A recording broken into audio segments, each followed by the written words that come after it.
مرحبا بكل المتابعين قناة طقس الجزائري. نوافيكم بأحوال طقس الجزائر اليوم السبت 17 جوان 2023، حيث نتوقع دائما أجواء مستقرة صافية على كل ربوع الوطن مشمسة.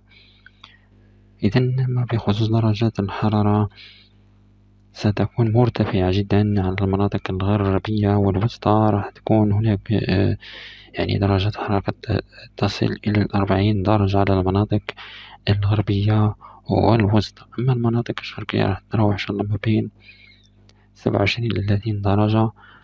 أما المناطق الجنوبية الغربية ووسط الصحراء وأقصى الجنوب راح تتراوح إن شاء الله ما بين 43 إلى 35 درجة. إذن في النهاية يبقى العلم لله وحده، والسلام عليكم ورحمة الله وبركاته.